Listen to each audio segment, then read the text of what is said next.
যদি ভালো উদ্দেশ্য না হয়ে সেটা দলিত নিধন বা আদিবাসী নিধন একেবারে ধোঁকা দেওয়ার জন্য যদি রাষ্ট্রপতি নির্বাচিত হয় বা তারা করেন, তাহলে তার থেকে আর বড় দুঃখের কিছু নেই।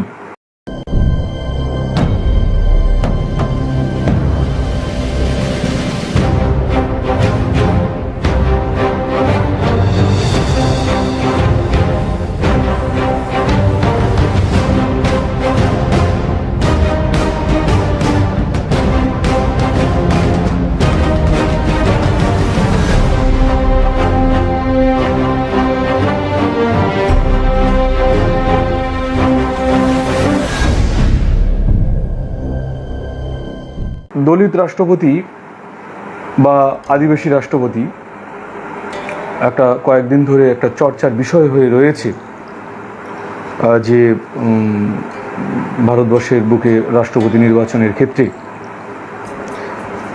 এখানে প্রশ্ন যে কেউ বলছেন এটা ভালো হবে, এটা সত্যি তো গর্বের বিষয়। এই সঙ্গে আমাদের আবার ভাবতে হবে যে আমরা দলিত রাষ্ট্রপতি পেলাম, এটা যখন আমাদের গর্বের বিষয়, তেমনি এর কি উদ্দেশ্য ভালো না উদ্দেশ্য খারাপ? যদি ভালো উদ্দেশ্যে দলিত বা আদিবাসী রাষ্ট্রপতি নির্বাচিত হন তাহলে সত্যি সাধুবাদ। কিন্তু যদি ভালো উদ্দেশ্য না হয়ে সেটা দলিত নিধন বা আদিবাসী নিধন বা তাদের আদিবাসী বা দলিতদের একেবারে ধোঁকা দেওয়ার জন্য যদি রাষ্ট্রপতি নির্বাচিত হয় বা তারা করেন, তাহলে তার থেকে আর বড় দুঃখের কিছু নেই। আমি শুধুমাত্র আলোচনা করব, আমি কিছু ডেটা তুলে ধরব, কিছু ইতিহাস তুলে ধরব। আর একটা এই প্রসঙ্গে বলে রাখি যে যখন ব্রাহ্মণ রাষ্ট্রপতি হয় ভারতবর্ষে নিযুক্ত হন, তখন তো ওই মিডিয়াগুলো চর্চা করে না ব্রাহ্মণ রাষ্ট্রপতি, এটা তো চর্চা করে না। যেমন প্রণব মুখার্জি, কোবিন্দের আগে প্রণব মুখার্জি রাষ্ট্রপতি হয়েছিলেন, এই মিডিয়াগুলো বা ভারতবাসী, এই তথাকথিত বর্ণ হিন্দুরা, ব্রাহ্মণ্যবাদীরা তখন কি বলেছিলেন? এই আলোচনাটি হয়েছিল ব্রাহ্মণ রাষ্ট্রপতি, তা তো হয়নি, কেউ তো বলেননি ব্রাহ্মণ রাষ্ট্রপতি। কিন্তু যখন দলিত রাষ্ট্রপতি হয়, আদিবাসী রাষ্ট্রপতি হয়, তখন কেন বলা হয় দলিত রাষ্ট্রপতি আদিবাসী রাষ্ট্রপতি? এটা একবার ভাববেন। অর্থাৎ এটাও একটা বঞ্চনা, দলিত অথবা আদিবাসীদের একটা বঞ্চনা। ভারতবর্ষের যদি নিরিখে বিচার করেন যে দলিত রাষ্ট্রপতি, আদিবাসী রাষ্ট্রপতি, ওবিসি রাষ্ট্রপতি, কেউ ব্রাহ্মণ রাষ্ট্রপতি বলেন না, ক্ষত্রিয় রাষ্ট্রপতি বলেন না, তাহলে ভারতবর্ষে এই ব্রাহ্মণ, ক্ষত্রিয়, বৈশ্য বাদ দিয়ে আদিবাসী, দলিত এবং ওবিসি তার সংখ্যাটা এবং সংখ্যালঘু তার সংখ্যাটা ভারতবর্ষে একেবারে 92%। ফলে 92% মানুষের রাষ্ট্রপতি হলে তখন বলা দাগিয়ে দেওয়া হচ্ছে দলিত রাষ্ট্রপতি, আদিবাসী রাষ্ট্রপতি, ওবিসি রাষ্ট্রপতি। কিন্তু ওই 8% মানুষের রাষ্ট্রপতি হলে দাগিয়ে দেওয়া হচ্ছে না যে ব্রাহ্মণ, ক্ষত্রিয় রাষ্ট্রপতি, বৈশ্য রাষ্ট্রপতি, সেটা দাগিয়ে দেওয়া হচ্ছে না। এটা একটা বঞ্চনা। এবার আমি আলোচনা করব যে দলিত অথবা আদিবাসী রাষ্ট্রপতিতে দলিত অথবা আদিবাসীদের লাভ কতটা, লোকসান কতটা, এটা হচ্ছে আজকের আমার আলোচ্য বিষয়। একেবারে এই পেজে আরএসএস মনোভাবাপন্ন বা ব্রাহ্মণ্যবাদী মনোভাবাপন্ন কেউ যদি থাকেন, যুক্তি দিয়ে আমাকে আমার কথা খণ্ডন করবেন। যাই হোক, আপনারা বিগত 5 বছরে দেখেছেন দলিত রাষ্ট্রপতি কোবিন্দ। আপনারা এই ফেসবুক পেজে, এই ওয়ালে আপনারা লিখুন যে 5 বছরে কোবিন্দ একজন দলিত, তিনি দলিতদের কি কি উপকার করেছেন, রাষ্ট্রপতি থাকাকালীন তার কার্যক্রম কি, দলিতদের প্রতি তার কার্যক্রম কি। এইটা যদি দুটো কার্যক্রম দেখাতে পারেন, যদি একটা কার্যক্রম দেখাতে পারেন যে কোবিন্দ রাষ্ট্রপতি হয়ে, দলিতদের রাষ্ট্রপতি হয়ে দলিতদের জন্য একটা কাজ করেছেন, আমি এইখানে দাঁড়িয়ে আমি ফেসবুক লাইভে আর কোনোদিন আসবো না। 5টা বছরে, তার মানে কত বড় চ্যালেঞ্জ দিলাম যে 5টা বছরে একজন দলিত রাষ্ট্রপতি, তিনি দলিতদের জন্য কিছু করেননি। আমি চ্যালেঞ্জ দিচ্ছি, কিছু করেননি। তিনি কতটা ক্ষতি করেছেন আমি সেই আলোচনা করব, বা কতটা নীরব থেকেছেন, কতটা জগন্নাথ থেকেছেন, কতটা ব্রাহ্মণ্যবাদী দের মদত দিয়েছেন, দলিত নিধনে তিনি কতটা নীরব থেকেছেন, ব্রাহ্মণ্যবাদীদের মদত দিয়েছেন, আমি সেটা আলোচনা করব। কিন্তু আপনারা তন্ন তন্ন করে খুঁজে পাবেন না 5 বছরে একজন দলিত রাষ্ট্রপতি সে দলিতদের জন্য একটা ভালো কাজ করেছেন। তাহলে এইখানে হচ্ছে প্রশ্ন যে তাহলে দলিত রাষ্ট্রপতি বলছেন, সেই দলিত রাষ্ট্রপতি থেকে কি লাভ, কি উপকারটা দলিতদের হয়েছে? ক্ষতি হয়েছে। কি কি ক্ষতি আমি সেইটা বলছি। প্রথমে আমি যদি যাই যে একদম সংখ্যা ডেটা তুলে তুলে বলছি, একদম ডেটা তুলে তুলে, ভুল প্রমাণে 1 লক্ষ টাকা পুরস্কার, ডেটার বাইরে আমি কথা বলবো না, তথ্য ধরে ধরে কথা বলছি। সেটা হচ্ছে দেখুন, আমি আগে আপনাদের কাছে একটু জানাবো রাষ্ট্রপতি হলে কী কী ফ্যাসিলিটি পাওয়া যায়, কোবিন্দ কী কী ফ্যাসিলিটি পেয়েছেন বা অন্যান্য রাষ্ট্রপতি কী কী ফ্যাসিলিটি পান। আমি লেটেস্ট কী কী ফ্যাসিলিটি রাষ্ট্রপতি পান তার বলছি। মাসে 5 লক্ষ টাকা বেতন, লাস্ট যে মাসে বেতন তুলবেন কোবিন্দ সেই মাসেও তিনি 5 লক্ষ টাকা বেতন পাবেন। আর কি বিনামূল্যে চিকিৎসা তার পরিবারের, এবং শুধু রাষ্ট্রপতি থাকাকালীন নয়, অবসরের পরেও তিনি যতদিন তার পরিবার বেঁচে থাকবেন। হাউজিং অ্যালাউয়েন্স, অর্থাৎ তিনি একটা রাষ্ট্রপতি ভবন, সুসজ্জিত ভবন, কত কামরা আপনারা জানেন। প্রতি বছর 2,25,00,000 টাকা ভারত সরকার খরচ করেন কিসের জন্য? রাষ্ট্রপতির হাউজিং, কর্মীদের খাবার, অতিথি আপ্যায়ন, এর জন্য প্রতি বছর 2,25,00,000 টাকা ভারত সরকার খরচ করেন। আর কি কালো রঙের একটা মার্সিডিসি গাড়ি, এটা S600, মানে কয়েক কোটি টাকা দামের, সেইটা হচ্ছে রাষ্ট্রপতির গাড়ি। আর কি বিলাসবহুল ভ্রমণ, তিনি যেখানে যাবেন বিলাসবহুল ভ্রমণ, এবং বছরে মানে 2টো ভ্রমণ রয়েছে যে বিদেশে যে কোনো জায়গায় যেতে চান, বিলাসবহুল ভ্রমণ। অবসরের পর কি কি, আমি মাত্র কয়েকটা বলছি, বেশি বলছি না। অবসরের পর কি কি পান একজন রাষ্ট্রপতি, সেটা হচ্ছে 1.5 লাখ টাকা পেনশন মৃত্যুর আগ পর্যন্ত, বিলাসবহুল বাড়ি, একটা সুসজ্জিত বিলাসবহুল বাড়িতে তিনি সারা জীবন মৃত্যুর আগ পর্যন্ত থাকবেন। 5 জন ব্যক্তিগত সচিব বা ব্যক্তিগত কর্মী তার থাকবে। প্লেন ভাড়া, টেলিফোন ভাড়া, গাড়ি ভাড়া, XXX ভাড়া পুরো ফ্রি মৃত্যুর আগে পর্যন্ত। এটা হচ্ছে একটা রাষ্ট্রপতি উপভোগ করেন, এনজয় করেন, সেইটা হচ্ছে ভারতের একজন রাষ্ট্রপতি। এইবার আমি আসি কোবিন্দ, যেটা বললাম যে রাষ্ট্রপতি থাকাকালীন দলিতদের কী কী ক্ষতি হয়েছে। আমি বললাম লাভ আপনারা একটা তুলে ধরুন, আমি তুলে ধরছি কী কী ক্ষতি হয়েছে। ক্ষতির পরিমাণ 2015 থেকে 2017 সালে বিজেপি তাকে 35তম রাজ্যপাল করেন বিহারের 35তম রাজ্যপাল কোবিন্দ। আর কি 20 জুলাই 2017 সালের 14তম রাষ্ট্রপতি, ভারতের 14তম রাষ্ট্রপতি হচ্ছে কোবিন্দ। তিনি একেবারে ছোটোবেলা থেকেই RSSের একজন, অর্থাৎ রাষ্ট্রীয় স্বয়ংসেবক সংঘের একজন সেবক। তিনি নিজেকে সেবক, বারবার তার অনেকগুলো লেখায় আপনারা দেখেছেন, যেমন তার তারপরে ইকুয়ালিটি প্রবন্ধটা আপনারা পড়ে দেখবেন, সেখানে তিনি নিজেকে সেবক বলেছেন, ভারতের সেবক, RSSের সেবক, রাষ্ট্রীয় স্বয়ংসেবক সংঘের সেবক তাকে তিনি নিজেকে বলেছেন।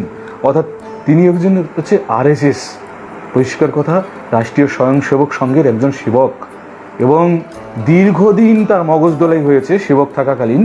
তিনি দলিত হয়েও তিনি নিজেকে গর্বিত হিন্দু বলেন, এবং তার লেখাগুলো আমি আলোচনা করছি যে নিজেকে গর্বিত হিন্দু বলেন।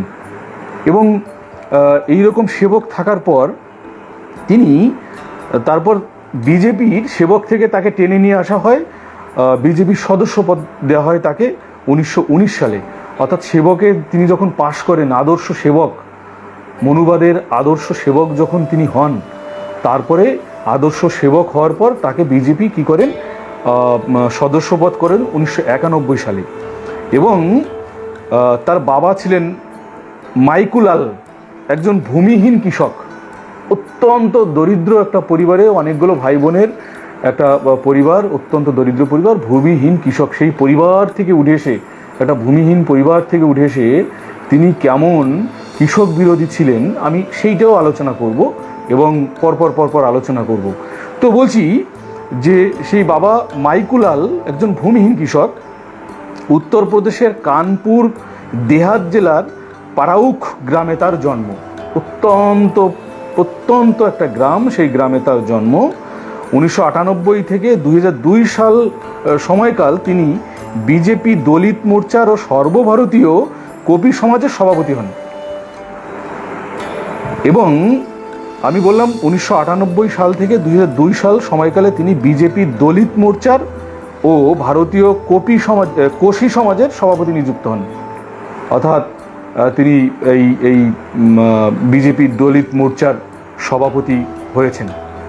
তো আপনারা দেখবেন, যারা একটু বুদ্ধিগ্রাহ্য এবার একটু যুক্তি নিয়ে চলেন, দেখবেন যে বিজেপি বা ব্রাহ্মণ্যবাদী দলগুলো তারা এই দলিত সমাজ বা আদিবাসী সমাজে সেই সব মানে পদার্থগুলোকে তারা পদ দেয় যারা হচ্ছে একেবারে মানে সেবক হয়ে যায় এবং যাদের ব্যক্তিগত শিরদাঁড়াটা থাকে না এবং যারা নিজের জাতির জন্য কিছু বলতে পারেন না, তাদের ওরা ওই পদগুলো দলিত মানে সভাপতি করেন, মোর্চার সভাপতি করেন। দেখবেন আশেপাশে তাকিয়ে দেখবেন যে যাদের শিরদাঁড়া থাকে না তাদের এই পদগুলোতে দেওয়া হয়। তো এবার তিনি কি করেন, তার পৈতৃক ভিটা দেরাপুরে, তার পৈতৃক ভিটে মাটি তিনি রাষ্ট্রীয় স্বয়ংসেবক সংঘকে দান করেন। তার ভাইদের বঞ্চিত করে তিনি তার পৈতৃক ভিটেটা রাষ্ট্রীয় স্বয়ংসেবক সংঘকে দান করেন, তার বাড়িটা দান করে দেন। মানে কতটা সেবক তিনি, কতটা আদর্শ সেবক যে তিনি দান করলেন, তার ভাইদের, গরিব ভাইদের তিনি দিলেন না। এরপরে আমরা দেখছি যে 1994 সালে তাকে রাজ্যসভায় এমপি করা হয়। 1994 সালে 2002 সাল পর্যন্ত তিনি লখনৌ ডক্টর বি.আর. আম্বেদকর ইউনিভার্সিটির পরিচালন বোর্ডের সদস্য পদে নিযুক্ত হন। এই সদস্য পদে নিযুক্ত হয়ে তার কর্মধারাটা আমি শুধু তুলে ধরছি। আমি অসংখ্য আলোচনা করতে পারি, কিন্তু এই সময়ের মধ্যে হবে না, মাত্র তার কয়েকটা আমি আলোচনা করছি।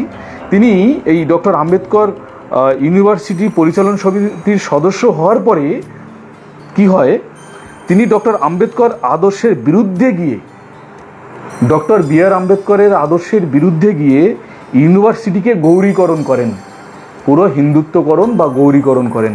তিনি নিজের দায়িত্বে ডক্টর আম্বেদকর ইউনিভার্সিটিকে গৌরীকরণ করে দেন। মানে কতটা আম্বেদকর বিরোধী মানুষটি আপনারা একবার মূল্যায়ন করবেন।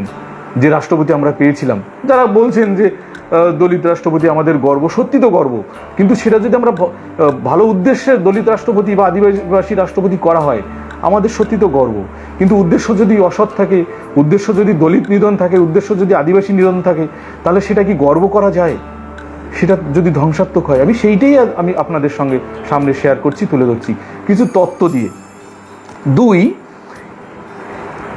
এমএতে এই ইউনিভার্সিটি, এই ডক্টর আম্বেদকর ইউনিভার্সিটি এমএতে 50 নম্বর স্পেশাল নম্বর ছিল, 50 নম্বর, যেটা হচ্ছে ডক্টর আম্বেদকরের জীবনীর উপর 50 নম্বর ছিল স্পেশাল নম্বর। তিনি কি করলেন, তিনি দায়িত্ব নিয়ে 50 নম্বর স্পেশাল নম্বর তুলে দিলেন। তুলে দিয়ে ভারতীয় শাস্ত্র, ভারতীয় আদি ভারতীয় শাস্ত্র ও সনাতন শাস্ত্র এই 50 নম্বর স্পেশাল করলেন। বুঝেছেন? আম্বেদকরকে তুলে দেন, কত বড় আম্বেদকর বিরোধী। আপনারা এটা একবার ভাবুন যে আমাদের রাষ্ট্রপতি, অথচ আমরা গর্ব করছি দলিত বলে। তারপরে দেখুন, শিক্ষক নিয়োগে সংরক্ষণ মানা হয়নি তার, তিনি যখন পরিচালন সমিতির সদস্য ছিলেন তার সময়কালে দুবার ডি রিজার্ভ করে এসসি এসটি কোটাগুলো দুবার ডি রিজার্ভ করে জেনারেল কোটা মানে ঢুকানো হয়, শিক্ষক ও অশিক্ষক নিয়োগ করা হয়। ডি রিজার্ভ করে দুবার, একবার না দুবার ডি রিজার্ভ করে সেখানে কি করা হয়, সেখানে ওই শিক্ষক অশিক্ষক জেনারেল কোটায় ঢুকানো হয়। তিনি কিন্তু কোনো প্রতিবাদ করেননি, বা তার যে অনিচ্ছা আছে এটাও করেননি, বা তিনি সেই সদস্যপদ ত্যাগ করেননি। তিনি প্রকাশ্যে সংরক্ষণ কোটার বিরোধিতা করেছেন, প্রকাশ্যে, মানে রাষ্ট্রপতি হওয়ার আগ পর্যন্ত যে সংরক্ষণ থাকা ভালো নয়, ক্রিমিলিয়ারের প্রকাশ্যে তিনি বিরোধিতা করেছেন। আপনারা ভাবছেন আমি ভুল বলছি? 1 লক্ষ টাকা পুরস্কার দেবো, মিলিয়ে নিন। তার ইকুয়ালিটি প্রবন্ধে তিনি সংরক্ষণ করে আরও আরও আরও অনেক অনেক রেফারেন্স দিতে পারি, আমি ধরে ধরে রেফারেন্স দিতে পারি, পেজ নম্বর বই ধরে ধরে রেফারেন্স দিতে পারি, আমি সেই আলোচনায় যাচ্ছি না। আমি বলছি যে সেই ইকুয়ালিটি প্রবন্ধে তিনি সংরক্ষণ করার বিরোধিতা করেন, ক্রিমিলিয়ার প্রথার বিরোধিতা করেন।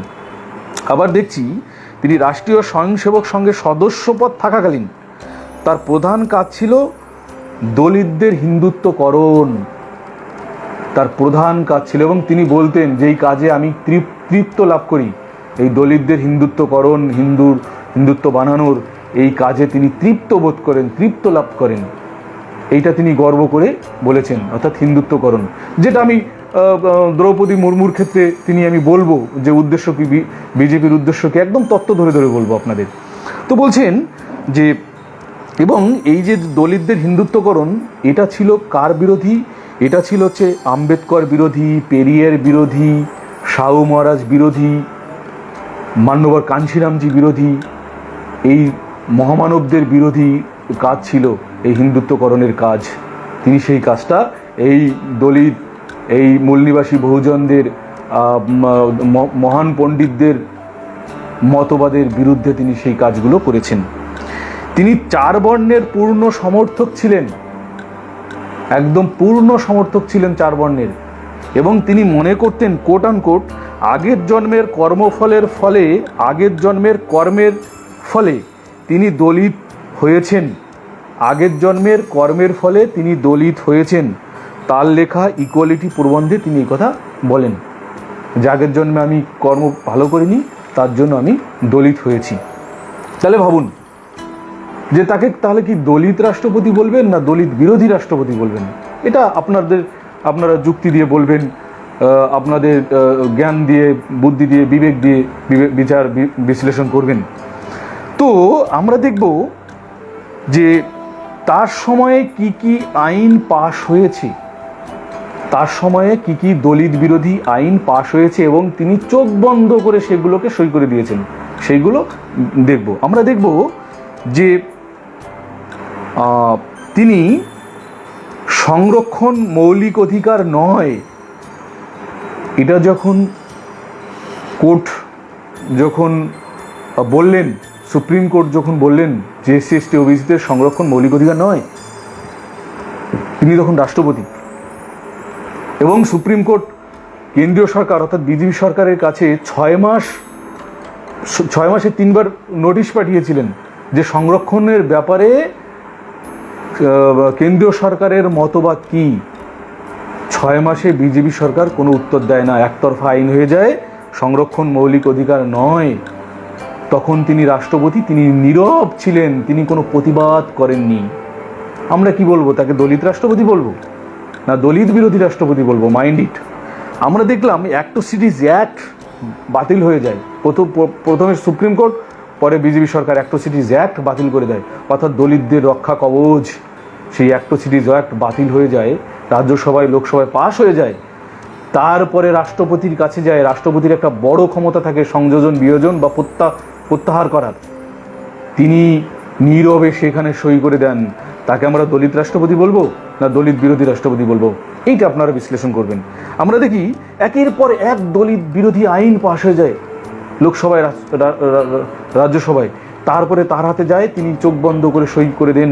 তাকে কি আমরা দলিত রাষ্ট্রপতি বলবো না দলিত বিরোধী রাষ্ট্রপতি বলবো? তিনি নীরব থেকেছেন, কোনো একটা প্রতিবাদ করেননি। খনি আইন পাশ হয়ে যায়, আদিবাসীদের সব থেকে ভয়ঙ্কর আইন, আদিবাসী বিরোধী আইন, খনি আইন, তার হাতে স্বাক্ষর রয়েছে, যুগ যুগান্তর ধরে সেই আইন থাকবে, এবং তার হাতে স্বাক্ষর থাকবে যে দলিত রাষ্ট্রপতি কোবিন্দের হাতে সব থেকে দলিত বিরোধী, আদিবাসী বিরোধী খনি আইন পাশ হয়ে যায়, এবং তিনি সই করেন, তার নাম কোবিন্দ, এবং তিনি দলিত রাষ্ট্রপতি না দলিত বিরোধী রাষ্ট্রপতি? আমরা দেখব শ্রম আইন পাশ হয়ে যায়, একের পর এক বাবা সাহেবের সেই শ্রম আইনকে নস্যাৎ করে দেয়, 12 ঘন্টা কাজের আয়তন করা হয়, একের পর এক শ্রম বিরোধী আইন করা হয়, স্বাস্থ্য বিমা তুলে দেওয়া হয়, সমস্ত কিছু শ্রমিকদের স্বার্থ সমস্ত কিছু তুলে দেওয়া হয়, কোবিন্দের হাতে সেটা সই হয়, তিনি সমর্থন জানিয়ে, সই জানিয়ে তিনি এই আইন পাশ করে দেন। কৃষক আইন, তার বাবা একজন ভূমিহীন কৃষক, সে যন্ত্রণা তার বাবা বুঝেছেন, তার 14 পুরুষ বুঝেছেন ভূমিহীন কৃষক হলে কী হয়, তার হাতে পাশ হয়ে যায় কৃষক বিরোধী আইন, কৃষি আইন। তিনি একবারের জন্য টুটা করলেন না। কি করে করবেন? একজন গোলাম, একজন চামচা, একজন দাস, একজন স্লেভ, একজন মানে বর্ণবাদী মনুবাদী কৃতদাস, একজন সেবক, রাষ্ট্রীয় স্বয়ংসেবক সংঘের সেবক, তার দ্বারা কি করে সম্ভব প্রতিবাদ করা? তার সিদ্ধাটা কি আছে? প্রতিবাদ করবেন, সিদ্ধাটা কি রয়েছে? পিছনে হাত দিয়ে কি তিনি বলতে পারবেন তার সিদ্ধাটা আছে? অর্থাৎ আইন পাশ হয়ে যায়, একের পর এক আইন পাশ হয়ে যায়। কৃষক আইন 700 কৃষকের মৃত্যুর বিনিময়ে বাধ্য হয় সরকার এই কৃষি আইন প্রত্যাহার করতে। 700 জন কৃষকের মৃত্যুর বিনিময়ে। তার পিতা একজন ভূমিহীন কৃষক, তার হৃদয়ে কাঁপেনি, হৃদয়ের যন্ত্রণা হয়নি, একবার বলেননি যে আমি যন্ত্রণা পাচ্ছি, এই আইন প্রত্যাহার করা হোক, একবার তিনি বলেননি। তিনি কি দলিত রাষ্ট্রপতি না দলিত বিরোধী রাষ্ট্রপতি? আপনারা বিচার করবেন। আমরা দেখি যে তিনি তিনি একজন উকিল ছিলেন, একজন উকিল। রাষ্ট্রীয় স্বয়ংসেবক সংঘের হয়ে আইনি লড়াই লড়েছেন বিনা পয়সায়। রাষ্ট্রীয় স্বয়ংসেবক সংঘের হয়ে তিনি বিনা পয়সায় আইনি লড়াই লড়েছেন। এরকম 17টা লড়াই আছে যেখানে হচ্ছে তিনি দলিতদের বিরুদ্ধে আইনি লড়াই করেছেন। অর্থাৎ রাষ্ট্রীয় স্বয়ংসেবক সংঘের হয়ে তা দলিতদের বিরুদ্ধে তিনি লড়েছেন। এরকম 17টা আইন রয়েছে, মানে 17টা কেস রয়েছে। ভাবুন, আমরা দেখি যে তিনি নিজে একজন দলিত হয়ে একজন ভুক্তভোগী। তিনি দলিতের খোটা তাকে শুনতে হয়েছে, দলিত বলে গালি শুনতে হয়েছে। তিনি সিভিল সার্ভিস কমিশনে পাশ করেছিলেন, মাত্র 6 মাস চাকরি করতে পেরেছিলেন। দলিত অপবাদ নিয়ে সে চাকরি ছাড়তে বাধ্য হয়েছিলেন। তবুও নির্লজ্জ বেহায়ার মতন সারা জীবন ব্রাহ্মণ্যবাদের মনুবাদের পৃষ্ঠপোষকতা করে যাচ্ছেন আমৃত্যু পর্যন্ত। তিনি গর্বিত হিন্দু বলছেন, তিনি 4 বর্ণের সমর্থন করছেন। তিনি অর্থাৎ আরএসএসের যন্ত্রমন্ত্র ঘরে তার মগজ ধুলাই হয়ে গেছে, ব্রেন ওয়াশ হয়ে গেছে, মগজ ধুলাই তার হয়ে গেছে। আমরা দেখি আর একটা পুরীর মন্দিরে তিনি যখন তার সস্ত্রীক পুরীর মন্দিরে যান, তাকে গর্ভগৃহে ঢুকতে দেওয়া হয়নি। অপমান করে তাকে দলিত বলে অপমান করে পুরীর মন্দির থেকে তাকে বের করে দেওয়া হয়েছে, অপমান করে।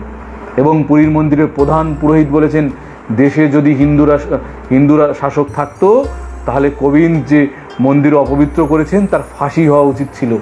একজন রাষ্ট্রপতির ফাঁসি হওয়া উচিত ছিল। পুরীর মন্দিরের প্রধান পুরোহিতের কথা বলছেন, তার নামে কোনো কেস হয়নি। বহল তবিয়তে কিন্তু তিনি রয়েছেন, তার বিরুদ্ধে কোনো কিছু হয়নি। কিন্তু এইটাই হচ্ছে মেরুদণ্ডহীন একজন দলিত, যাকে আপনারা দলিত বলবেন না আরএসএসের সেবক বলবেন না দলিত বিরোধী বলবেন, এটা আপনারা ঠিক করবেন। আমরা আরেকটা জ্বলন্ত উদাহরণ দিচ্ছি, একদম ভারত সরকারের রেফারেন্স আমরা তুলে ধরছি। কি দলিত রাষ্ট্রপতি থাকার সময় ভারতে দলিত নারী খুন, ধর্ষণ, দলিত অত্যাচার, তার একটা ছোট্ট পরিসংখ্যান আমি দিচ্ছি, আপনারা মিলিয়ে নিন। যে 2018 সালে ভারতবর্ষে 40,257 জন দলিত নারী ধর্ষিতা হয়েছেন, খুন হয়েছেন, দলিত অত্যাচারিত হয়েছেন। 2019 সালে সেই সংখ্যাটা হচ্ছে 41,519 জন, 2020 সালে 43,063 জন, 2021 সালে 46,112 জন দলিত নারী খুন হয়েছেন, ধর্ষিতা হয়েছেন, দলিত অত্যাচারিত হয়েছেন। এই কটা হচ্ছে কেস, মানে ভারত সরকারের অনগ্রসর শ্রেণী কল্যাণ মন্ত্রকের রিপোর্ট আমি বলছি, ক্রাইম এবং যৌথ ক্রাইম ব্যুরো রিপোর্ট আমি বলছি। সেখানে এই পরিসংখ্যানটা বাস্তবে অনেক বেশি। আমরা দেখেছি এই দলিত রাষ্ট্রপতির সময় মনীষা বাল্মীকির কথা মনে আছে, কি নির্মমভাবে ধর্ষণ করে তাকে জীব কেটে দিয়ে বিকলাঙ্গ করে তার নির্মম মৃত্যু হলো। এই গোলাম, এই কৃতদাস, এই চামচা, এই আরএসএসের সেবক একটা কথা বলেছিল মনীষার হয়ে একটা শব্দ বলেছিলেন? প্রতিনিয়ত কত দলিত নারী ধর্ষিত হন, কত আদিবাসী নারী ধর্ষিত হন, তার বিবেক একবার কেঁদেছিল? তিনি একবার বলেছিলেন যে আমার যন্ত্রণা হচ্ছে? অর্থাৎ তার সময়ে সব থেকে বেশি দলিত নারী ধর্ষিত হয়েছেন, খুন হয়েছেন, দলিত অত্যাচার হয়েছেন, তিনি একটা ক্ষেত্র প্রতিবাদ করেননি। তিনি রাষ্ট্রপতি ছিলেন, সারা বিশ্ব প্রতিবাদ করেছে। মনীষা বাল্মীকির সিসি করেছেন সারা বিশ্ব, রাষ্ট্রসংঘ থেকে শুরু করে। আমার মহান দলিত রাষ্ট্রপতি, তিনি কিন্তু একটা প্রতিবাদ করেননি, তিনি কিন্তু একটা প্রতিবাদের ভাষা তিনি প্রয়োগ করেননি। তাকে কি বলবেন? দলিত রাষ্ট্রপতি বলবেন নাকি দলিত বিরোধী রাষ্ট্রপতি বলবেন? আপনারা বিবেচনা করবেন এই কথাগুলো। আমরা এইরকম একটা জায়গায় আমরা দেখলাম যে তিনি তিনি যেখানে থাকেন রাষ্ট্রপতি ভবন এবং পার্লামেন্ট ভবনের অদূরে যন্ত্রমন্ত্র ঘর, সেই যন্ত্রমন্ত্রে সেই ময়দানে সংবিধানকে পোড়ানো হয়, প্রকাশ্যে মিডিয়ার সামনে সংবিধানকে পোড়ানো হয়। সেই সংবিধানের সবথেকে বড় বাহক, ভারতবর্ষের প্রথম সিটিজেন সেই কোবিন্দ একটা প্রতিবাদ করেননি। তিনি প্রতিবাদ করলে সারা বিশ্বে ছড়িয়ে যেত। তিনি প্রতিবাদ করে পদত্যাগ করলে দলিতদের মণিকোঠায় জায়গা করে নিতে পারতেন, দলিতদের কাছে আইকন হয়ে থাকতে পারতেন যে তার বিবেক আছে, তার বিবেক নষ্ট হয়ে যায়নি, তার বিবেক আছে। কিন্তু তিনি কোনো প্রতিবাদ করেননি। প্রকাশ্যে সংবিধান পোড়ানো হচ্ছে, তিনি একটা টুটা করেননি। তিনি বিনা প্রতিবাদে তিনি থেকে গেছেন রাষ্ট্রপতির পদে। এবার আমরা দেখি যে তিনি 5 লক্ষ টাকা বেতন পাবেন, তারপরে 1.5 লক্ষ টাকা করে পেনশন পাবেন, ফলে তিনি কোনো প্রতিবাদ করেননি।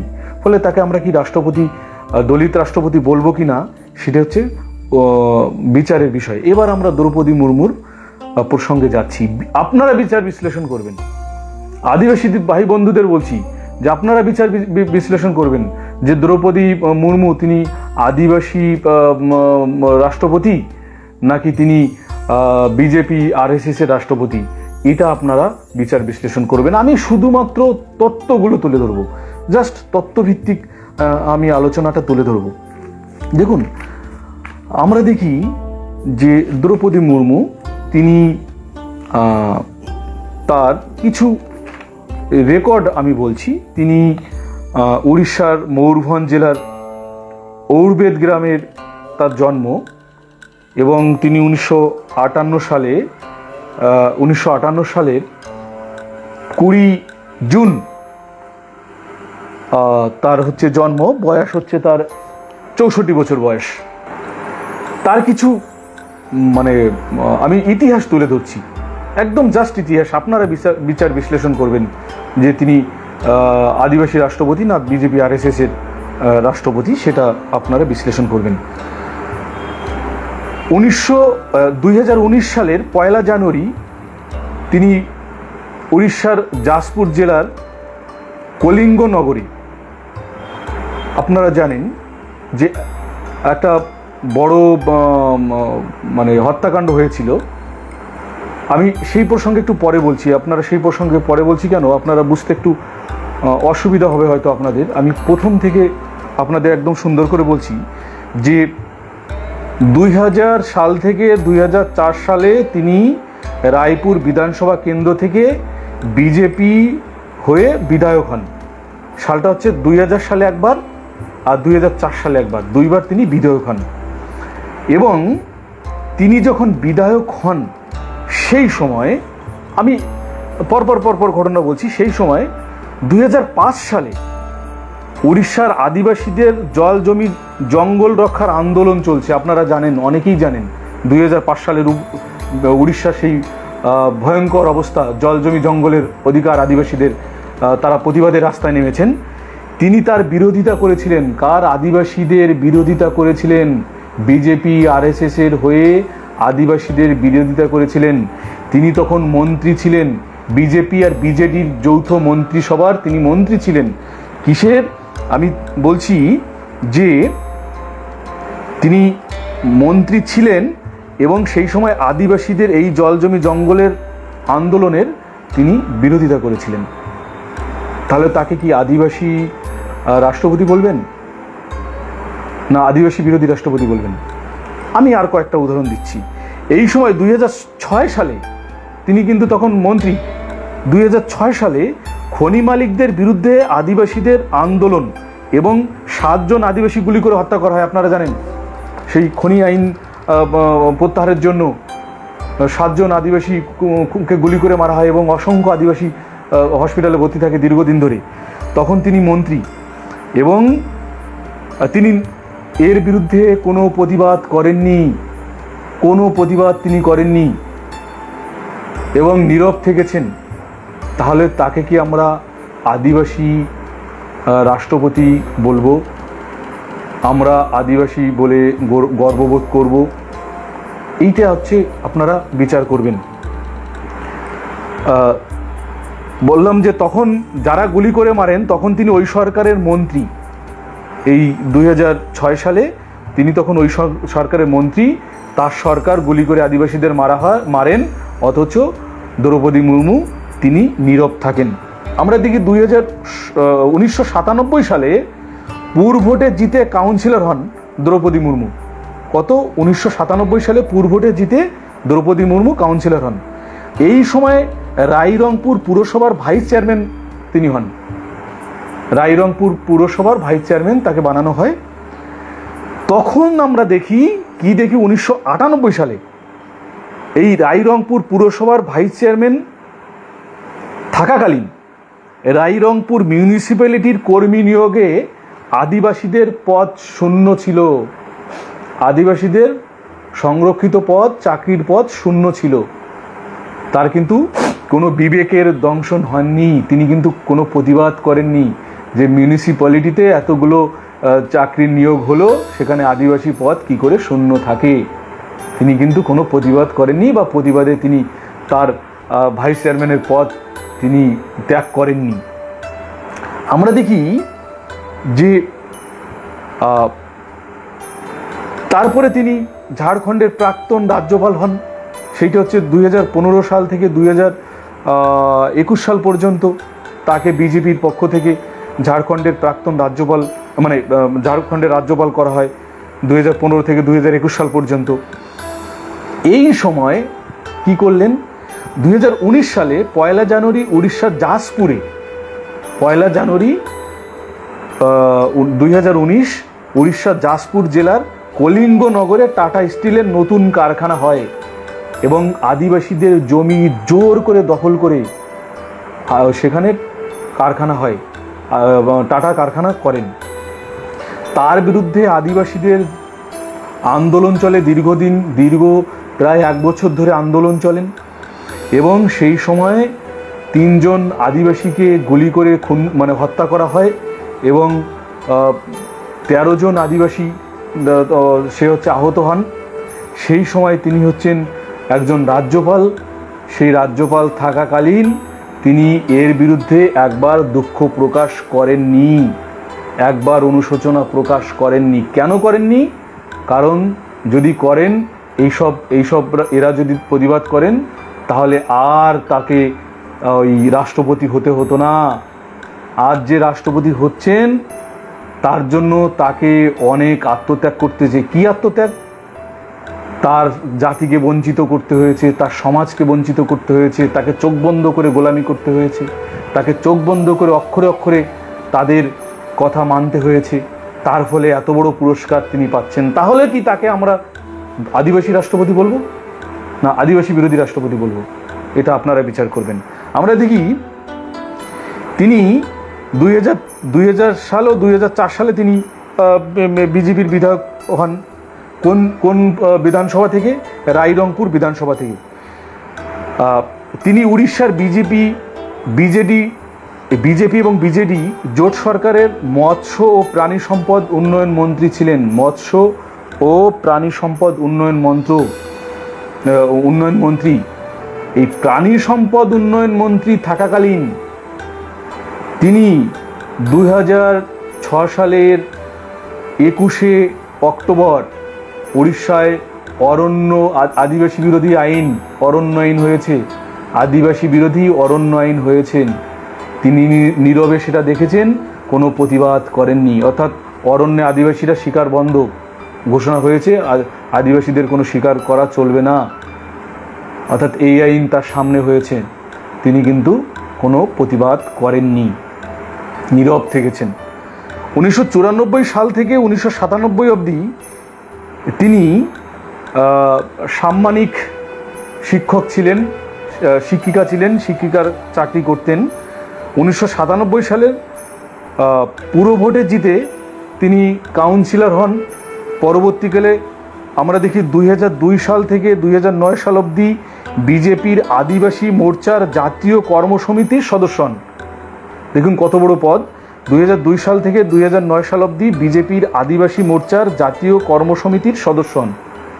এই সদস্য থাকাকালীন তিনি আদিবাসীদের হয়ে, আদিবাসীদের বঞ্চনার বিরুদ্ধে একটা প্রতিবাদ করেছেন, এরকম একটা নিদর্শন কেউ দেখাতে পারবে না।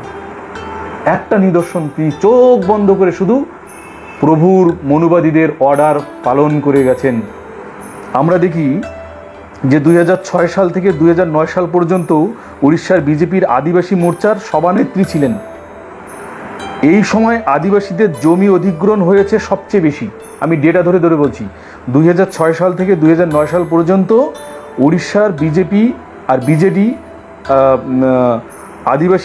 বিজেপির আদিবাসী মোর্চার তিনি সভানেত্রী ছিলেন। এই সময় আদিবাসীদের জমি অধিগ্রহণ হয়েছে সবচেয়ে বেশি। তিনি নীরব রয়েছেন। কারা কারা জমি অধিগ্রহণ করছেন? টাটা, বিড়ালা, আম্বানি, এরা আদিবাসীদের জমি অধিগ্রহণ করেছেন। আর তিনি তখন উড়িষ্যার আদিবাসী মোর্চার সভাপতি, অথচ তিনি কোনো প্রতিবাদ করেননি। তাহলে তাকে কি আদিবাসী সভাপতি বলবেন, আদিবাসী রাষ্ট্রপতি বলবেন, না বিজেপি RSS এর রাষ্ট্রপতি বলবেন? এটা হচ্ছে আপনারা বিচার করে দেখবেন।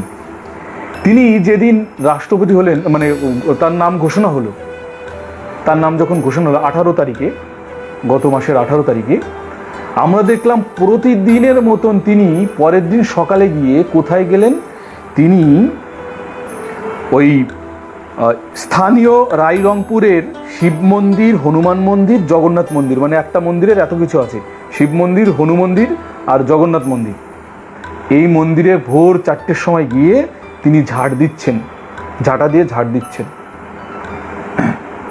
আমরা সবাই জানতে পারলাম আমাদের রাষ্ট্রপতি হিন্দুর মন্দিরে ঝাঁটা দিয়ে ঝাড় দিচ্ছেন। তিনি কিন্তু একদিন ঝাড় দেন না, এটা তার নিত্য কাজ। তিনি প্রতিদিন গিয়ে এই কাজটি করেন।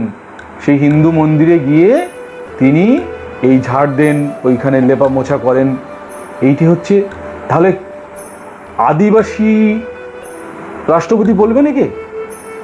তাহলে তিনি গর্ব করে বলেন, নিজেকে গর্বিত হিন্দু বলেন। দ্রৌপদী মুর্মু নিজেকে গর্বিত হিন্দু বলেন।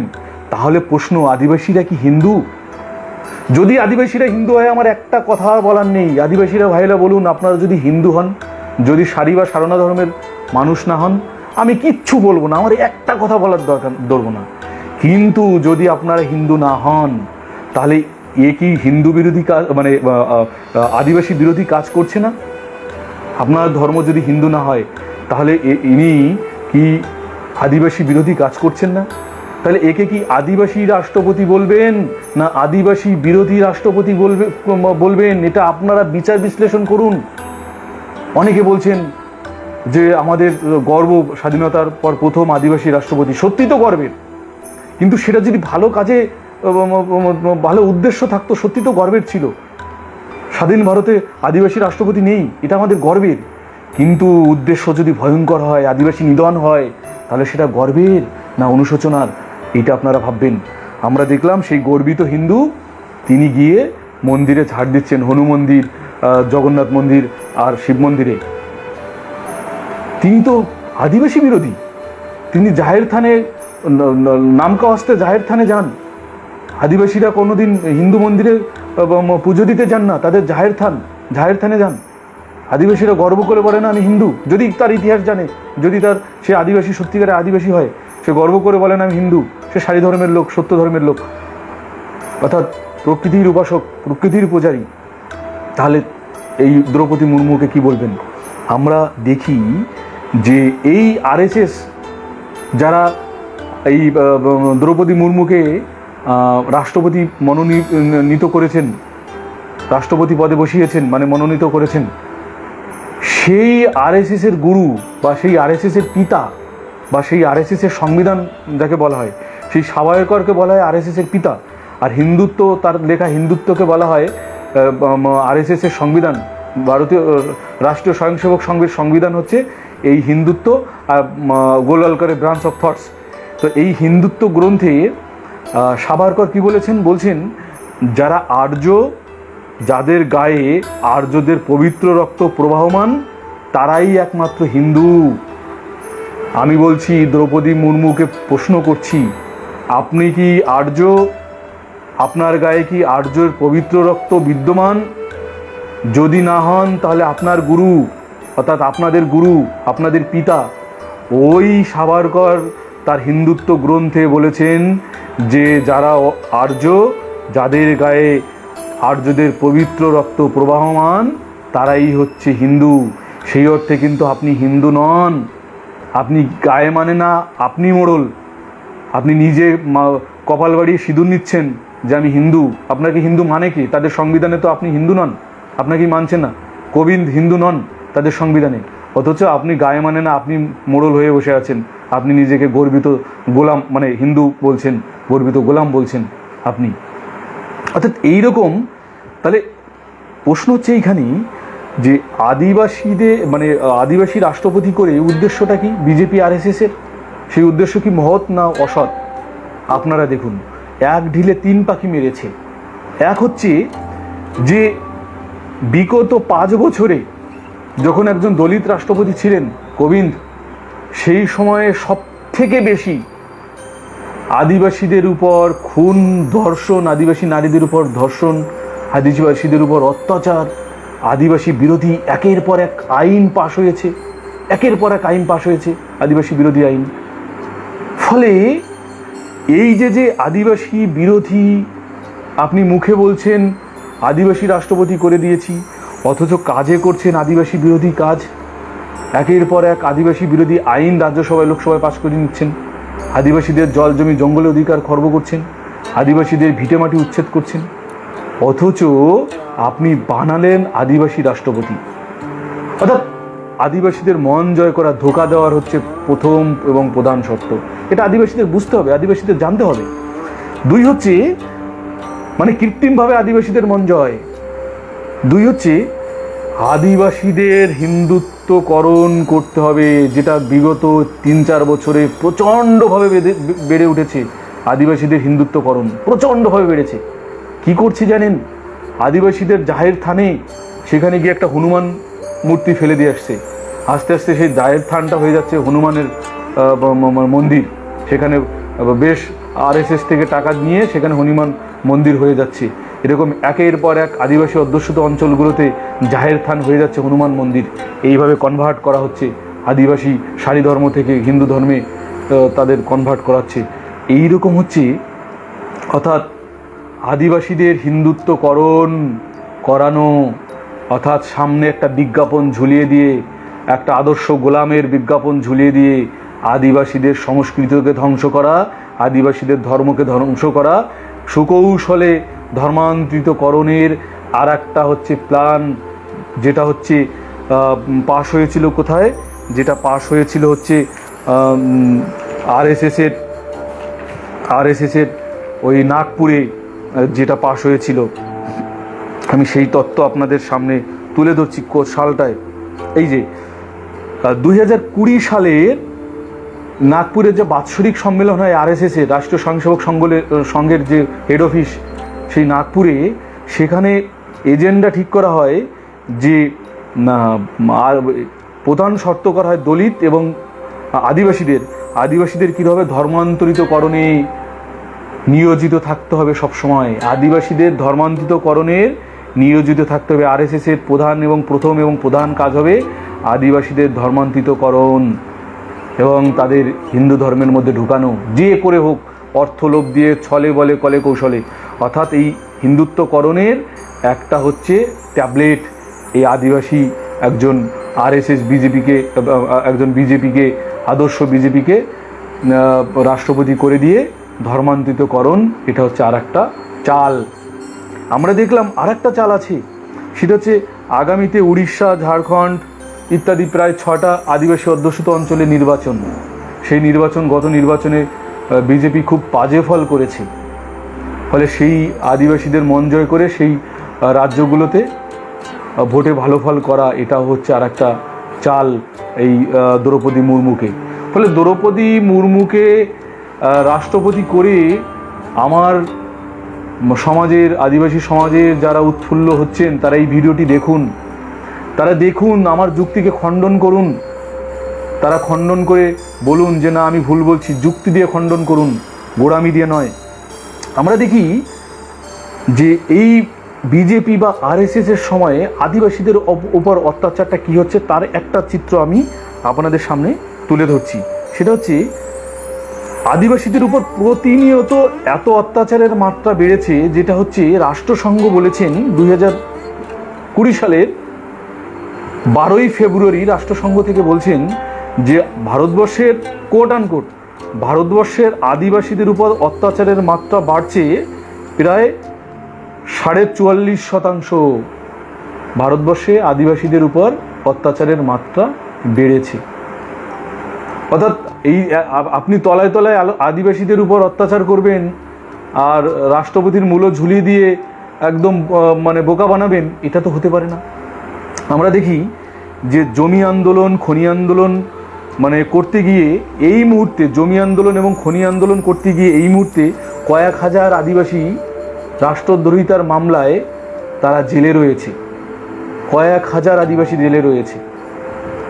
ভারত সরকার তারা রাষ্ট্রদ্রোহিতার মামলায় সেই আদিবাসীদের জেলে ভর্তি করেছে। এমনকি অসংখ্য আদিবাসী লেখক জেলে রয়েছে, বুদ্ধিজীবী জেলে রয়েছে, আপনি যারা প্রতিবাদ করছে তারা জেলে রয়েছে। অর্থাৎ তাদের আপনি জেলে ঢুকিয়ে রেখে আর এই দিকে রাষ্ট্রপতি করবেন আদিবাসী, এটা আদিবাসীরা কতটা ভুলবে, আদিবাসীরা কতটা বিগলিত হবে, আনন্দিত হবে, সেটা হচ্ছে ভাবার বিষয়। অর্থাৎ এর কোনো ক্ষেত্রে এই এত অত্যাচার, আদিবাসীদের উপর এত অত্যাচার, এর কোনো ক্ষেত্রে ইতিপূর্বে দ্রৌপদী মুর্মুকে একটা জায়গায়ও আমরা প্রতিবাদ করতে দেখিনি। কোনো আদিবাসীর উপর অত্যাচার, আদিবাসী নারী ধর্ষিতা হচ্ছেন, আদিবাসীদের উপর অত্যাচার হচ্ছে, আদিবাসীদের জমি কেড়ে নিয়ে যাওয়া হচ্ছে, খনির নামে জমি কাটা হচ্ছে, আমরা কোনো ক্ষেত্রে দ্রৌপদী মুর্মুকে একটা জায়গায় প্রতিবাদ করতে আমরা শুনিনি, একটা জায়গায় আমরা শুনিনি। তাহলে তাকে কি আদিবাসী রাষ্ট্রপতি বলবেন? এটা হচ্ছে আলোচ্য বিষয়। আমরা দেখি যে একের পর এক আদিবাসীদের জল জমি জঙ্গলের অধিকার কেড়ে নিচ্ছে। ভয়ঙ্কর খনি আইন তৈরি হয়েছে 2019 সালে। আপনারা জানেন কি ভয়ঙ্কর খনি আইন, যেখানে বলছে যে আদিবাসী অধ্যুষিত অঞ্চলে আগে খনি করা যেত না, কোনোভাবেই খনি করা যাবে না, জমি অধিগ্রহণ করা যাবে না। আমরা সেখানে দেখলাম যে এমন আইন তৈরি করে দিয়েছেন যে এখন জমি অধিগ্রহণ করতে, আদিবাসীর জমি কেড়ে নিতে কোনো অনুমতি লাগবে না, আদিবাসীদের কোনো অনুমতি লাগবে না, এবং এমনকি তারা কেস পর্যন্ত করতে পারবে না, এমনকি কোম্পানি কেস করতে পারবে, কিন্তু আদিবাসীরা কেস করতে পারবে না। এমন সব ভয়ঙ্কর আইন তৈরি করে আর আপনি আদিবাসী রাষ্ট্রপতি করছেন, আর যাকে আদিবাসী রাষ্ট্রপতি করছেন সে একটা কোনো জায়গায় প্রতিবাদ করেননি, এমন একজন মানুষকে আদিবাসী রাষ্ট্রপতি করছেন। আমরা দেখি নাগরিকত্ব আইন, ভয়ঙ্কর নাগরিকত্ব আইন, তার প্রমাণ হচ্ছে আসাম।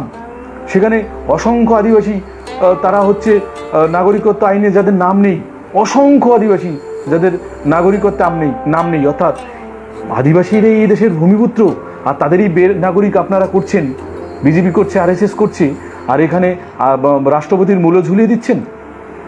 অর্থাৎ এবং সেখানে দ্রৌপদী মুর্মুর কী ভূমিকা, এক জায়গায় প্রতিবাদ তিনি করেছেন। আমরা দেখি যে আদিবাসীদের সংবিধানে মৌলিক অধিকারগুলো খর্ব করা হচ্ছে, সেখানে কোনো জায়গায় দ্রৌপদী মুর্মু প্রতিবাদ করছেন। মৌলিক অধিকার, আদিবাসীদের সংবিধানের মৌলিক অধিকার, সেই অধিকারগুলো সব মানে ধূলিসাৎ করা হচ্ছে। কেমন স্টাইপেন্ড, আদিবাসী এসসি এসটিদের স্টাইপেন্ড হাফ করে দেওয়া হয়েছে, কেন্দ্রীয় সরকারের থেকে হাফ করে দেওয়া হয়েছে। আগে যে স্টাইপেন্ড পেত তার হাফ স্টাইপেন্ড করে দেওয়া হয়েছে। চাকরির ক্ষেত্রে সংরক্ষণ মানা হচ্ছে না, আদিবাসীদের স্কুল কলেজে এসসি এসটিদের ভর্তির কলেজে, স্কুল কলেজ ইউনিভার্সিটিতে ভর্তি আইন মানা হচ্ছে না, সংরক্ষণ আইন মানা হচ্ছে না।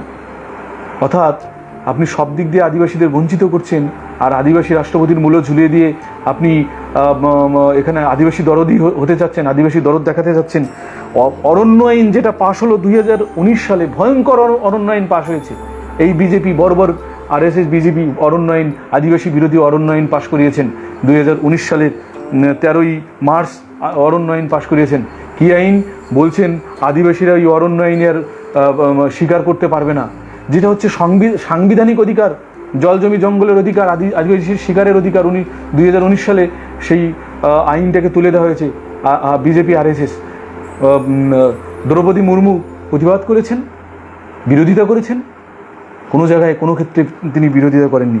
আমরা দেখি আদিবাসীদের পাট্টা আইন ভয়ঙ্কর জটিল করে দিয়েছে 2020 সালের 26শে নভেম্বর। পাট্টা আইন, আদিবাসীদের পাট্টা আইন এখন পাট্টা পেতে খুব কঠিন এবং জটিল করে দিয়েছে। অনলাইনে ফর্ম ফিল আপ করার পরে তার পিতা করো, যাকে বলে বাস্তু করো, জমি বাস্তু করো, ইত্যাদি ইত্যাদি করে দিয়েছে, জটিল এবং ভয়ঙ্কর। ফলে আদিবাসীরা আর পাট্টা পাচ্ছে না, পাট্টা আইন করে দিয়েছে। আর এদিকে বিজেপি RSS তারা রাষ্ট্রপতির সামনে মূল্য ঝুলিয়ে দিয়েছেন। আমরা দেখি আদিবাসী অঞ্চলে ভূমি অধিগ্রহণ আইন, ভয়ঙ্কর একটা আইন, ভূমি অধিগ্রহণ আইন, আদিবাসী ধ্বংসকারী আইন 2020 সালে বিজেপি RSS যেটা পাশ করেছেন, ভূমি অধিগ্রহণ আইন। আপনারা দেখবেন এই রাজ্যে পুরুলিয়া, ঝাড়গ্রাম, আমি দায়িত্ব নিয়ে বলছি, ভুল হলে 1 লক্ষ টাকা পুরস্কার দেবো, আদিবাসী জমি বড় বড় কোম্পানিকে অধিগ্রহণ করে নিচ্ছে ওই আইনে, 2020 সালের ওই আইনের উপর ভিত্তি করে। আমি অসংখ্য আন্দোলন ওখানে গিয়ে করেছি। বর্তমানে পশ্চিমবঙ্গে 200টি অঞ্চল রয়েছে, আদিবাসী অঞ্চল, যেখানে আদিবাসী SC ST OBC অঞ্চল এবং অধিকাংশ আদিবাসী অঞ্চল, 206টি অঞ্চল, সেখানে জমি অধিগ্রহণের প্রক্রিয়া শুরু হয়েছে এই আইনের উপর নির্ভর করে। আগামী 10 বছরে আদিবাসীরা তার ভূমিহীন হয়ে যাবে, ভারতবর্ষ থেকে তারা ভূমিহীন হয়ে যাবে। এরকম ভয়ঙ্কর আইন তৈরি করেছে, আদিবাসী বিরোধী আইন। এখানে কোনো ক্ষেত্রে দ্রৌপদী মুর্মু তিনি প্রতিবাদ করেছেন, আমরা পাই না। অর্থাৎ এইরকম ভয়ঙ্কর আইন আমরা কিন্তু হয়ে যাওয়ার পরেও চারিদিক থেকে আদিবাসীদের ঘিরে ধরেছে এই বিজেপি RSS, চারিদিক থেকে ঘিরে ধরেছে, অর্থাৎ ধ্বংসের মুখে টেনে নিয়ে এসছে। এখন ওই রাষ্ট্রপতির মূল্য ঝুলিয়ে কখনো তাদের ক্ষতে প্রলেপ দেওয়া হচ্ছে, এটা আদিবাসীদের বুঝতে হবে, SC ST OBCদের বুঝতে হবে, সংগঠিত হতে হবে, সংঘবদ্ধ হতে হবে, মনুবাদী চক্রান্ত বুঝতে হবে, বর্ণবাদী চক্রান্ত বুঝতে হবে, ব্রাহ্মণ্যবাদী চক্রান্ত বুঝতে হবে। যদি আদিবাসীরা মনুবাদী চক্রান্ত না বোঝে, RSS-এর কৌশল না বোঝে, তাহলে ফিনিশ হয়ে যাবে, ভারতবর্ষ থেকে ধ্বংস হয়ে যাবে। তাদের এই জায়গাগুলো বুঝতে হবে। আমরা দেখি যে একটা ক্ষেত্রে দ্রৌপদী মুর্মু তিনি কিন্তু প্রতিবাদ করেছিলেন, এটা অস্বীকার করা যাবে না। একটা ক্ষেত্রে প্রতিবাদ করেছিলেন, কোন ক্ষেত্রে সেটা শুনুন কোন ক্ষেত্রে। তিনি 2007 সালে একটা প্রতিবাদ করেছিলেন, কি? রাষ্ট্রীয় স্বয়ংসেবক সংঘে নারীদের সদস্য পদ দিতে হবে। ভাবুন, বলছে রাষ্ট্রীয় স্বয়ংসেবক সংঘে নারীদের সদস্য পদ দিতে হবে। কে বলছেন? দ্রৌপদী মুর্মু। কোন সালে? 2007 সালে। ব্যাপক আন্দোলন করলেন, গুচ্ছা হলেন, কেন আমরাও সেবিকা, আমরাও করব। তিনি জানেন না যে রাষ্ট্রীয় স্বয়ংসেবক সংঘের সংবিধান, যা buns of thought, সিন্ধুত্ব, Golwalkar, Savarkar, এদের গ্রন্থে পরিষ্কারভাবে উল্লেখ রয়েছে, নারী শূদ্রাণী, নারীকে ভালো কাজে আনা যাবে না, নারীকে কোনোদিন রাষ্ট্রীয় স্বয়ংসেবক সংঘের সদস্য করা যাবে না। উনি সেই গোলওয়ালকর, সাভারকরের বিরুদ্ধে উনি বিদ্রোহী হয়ে উঠেছিলেন, আমাদের নারী সদস্য করতে হবে। দিয়েছে, বিদ্রোহ যেমন করেছে, তারপর থেকে ওই 2007 সালের পর থেকে তাকে আর একবারও বিধায়ক পদে মনোনয়ন করেননি, একবারও বিধায়ক পদে মনোনয়ন করেননি, একবারও মন্ত্রী পদে মনোনয়ন করেননি। পরবর্তীকালে তাকে ওই কী করেছেন, ওই ঝাড়খণ্ডের রাজ্যপাল করেছেন, আর এখন রাষ্ট্রপতি করেছেন। অর্থাৎ তিনি বিদ্রোহ করতে গেছিলেন, কি সেবিকা হতে গেছিলেন যে নারীও সদস্য করতে হবে RSS-এ। রাষ্ট্রীয় স্বয়ংসেবক সংঘে এই এক জায়গায় মাত্র প্রতিবাদ করেছেন, সেটা আদিবাসীদের স্বার্থে নয়। অর্থাৎ মিলিয়ে নিন 5 বছর এই দ্রৌপদী মুর্মুর মানে কল্যাণে আদিবাসীদের কল্যাণ হবে না, বরঞ্চ আদিবাসীদের ধ্বংসের পথ নামিয়ে আনা হচ্ছে। এইটা আপনারা মিলিয়ে দেখবেন, ভুল হলে তখন বলবেন। আমি আজ বলে যাচ্ছি, ভুল হলে তখন বলবেন। অর্থাৎ রাষ্ট্রপতির মূলও ঝুলিয়ে দেওয়া হয়েছে। আমরা দেখছি, এর আগেও আমরা দেখেছি, দলিত রাষ্ট্রপতি দেখেছি, দলিতের কোনো উপকার হয়নি। এখন আদিবাসী রাষ্ট্রপতি দেখলাম। আমরা গর্ব করতে পারতাম স্বাধীনতার 76 বছরে একজন দলিত আদিবাসী রাষ্ট্রপতি হয়েছেন, আমরা গর্বিত হতাম। কিন্তু আমাদের গর্বের কোনো জায়গা নেই। তিনি আদিবাসী নন, তিনি হচ্ছেন বিজেপি একজন একনিষ্ঠ সেবক। তার দ্বারা আদিবাসীদের কোনো কাজ হওয়ার সম্ভব নয়। তিনি আদিবাসী নন, তিনি হিন্দু, তিনি সারি ধর্মের লোক নন। তার দ্বারা আদিবাসীদের কল্যাণ, আদিবাসীদের প্রতিবাদ মানে অন্যায়ের বিরুদ্ধে প্রতিবাদ করা সম্ভব নয়। আপনারা এত বড় আদিবাসী প্রেমী, যখন দ্রৌপদী মুর্মু উড়িষ্যার মন্ত্রী ছিলেন তাকে কেন মুখ্যমন্ত্রী করলেন না? আপনারা আদিবাসীদের মুখ্যমন্ত্রী করুন, আদিবাসীদের প্রধানমন্ত্রী করুন, আর আরএসএসের আদিবাসীদের ওই আরএসএস প্রধান করুন। ভারতবর্ষে এই পর্যন্ত যতগুলো আরএসএস প্রধান তার সবগুলো বামুন, সবগুলো ব্রাহ্মণ। মাত্র একজন জেনারেল, মানে তাও অন্য কেউ না, জেনারেল ক্ষত্রিয় অথবা বৈশ্য, আর সবগুলো ব্রাহ্মণ। ওই আরএসএস যারা হচ্ছে বিজেপিকে চালায়, মোহন ভাগবত একজন পাক্কা ব্রাহ্মণ। ওই জায়গাগুলো আদিবাসীদের দেবে না। ওই গেম মেকিংয়ের জায়গা, ওই মেকারের জায়গা, মেকিংয়ের জায়গা, ওইখানে কিন্তু আদিবাসী না, দলিত না, আদিবাসী না, মূল নিবাসী কেউ নয়, ওখানে বামুন। রামচন্দ্র সে হচ্ছে ধনুক ধরে থাকবে, আর তার প্রধানমন্ত্রী সমস্ত পরামর্শ দেবে, সমস্ত রাষ্ট্র পরিচালনা করবে সেই বশিষ্ঠ মুনি। ঠিক তেমনি একদম আরএসএস প্রধান তিনি একজন ব্রাহ্মণই হতে হবেন, অন্য কেউ নয়। ফলে দ্রৌপদী মুর্মু তিনি আদিবাসী রাষ্ট্রপতি নয়, তিনি বিজেপির রাষ্ট্রপতি। তিনি আদিবাসী নন, তিনি হিন্দু, তিনি বিজেপি।